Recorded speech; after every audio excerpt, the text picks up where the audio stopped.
Di sebuah kota kecil seorang anak laki-laki bernama Anton gemar bermain game online. Ia selalu bermain game sepanjang waktu. Hari itu pukul 7 malam dia pergi ke warnet terdekat untuk bermain game online. Walaupun di luar cuaca buruk dia tetap pergi untuk bermain game. Setelah sampai di warnet dia memesan paket untuk bermain hingga jam 11 malam. Setelah itu dia mulai bermain. Hingga jam pukul 8 malam cuaca di luar semakin mengerikan, angin kencang dan badai petir di mana-mana. Saat lagi asik bermain dia merasa ingin buang air kecil, lalu dia pergi ke toilet. Hingga suatu ketika terdengar suara petir yang sangat keras dan menyambar tiang listrik. Hingga tiang itu roboh dan aliran listrik pun mati. Seketika anak-anak yang sedang bermain game pun pada pulang kecuali Anton yang masih di toilet.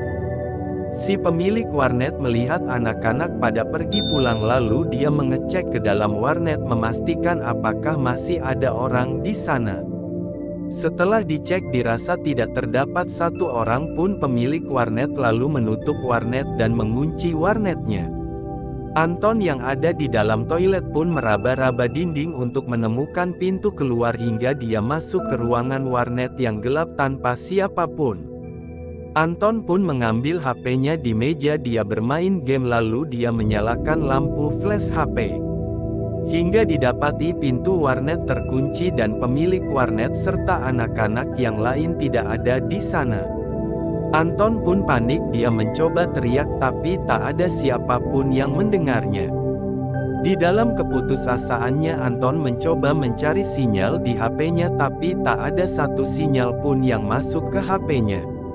Anton pun pasrah. Dia duduk sambil memegang HP-nya berharap ada sinyal masuk. Anton tak tahu lagi mau ngapain, dia sudah terjebak di dalam sana hingga pukul 8.15.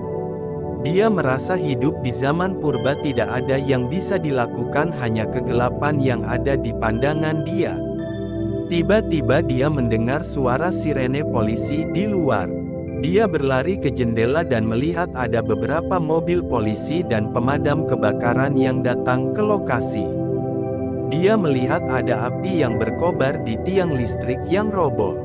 Dia berteriak minta tolong dan mengetuk jendela dengan keras.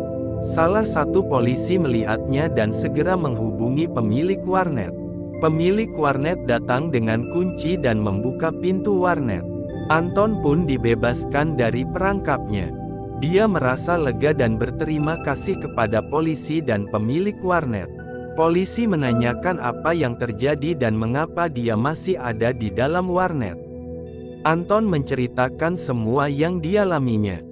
Polisi pun mengingatkan Anton agar lebih berhati-hati dan tidak asal pergi ke warnet saat cuaca buruk.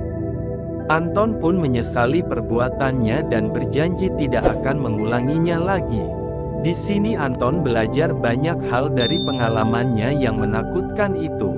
Dia belajar untuk jangan terlalu tergantung pada teknologi dan game online.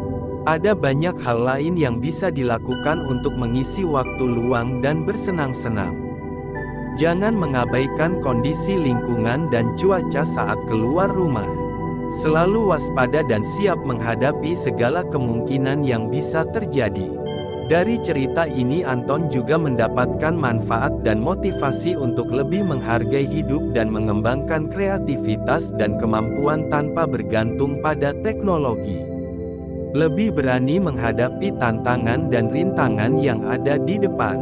Kita bisa belajar dari pengalaman Anton dan tidak menyerah saat menghadapi kesulitan. Lebih berhati-hati dan bertanggung jawab atas tindakan. Kita bisa belajar dari kesalahan Anton dan tidak mengulanginya lagi.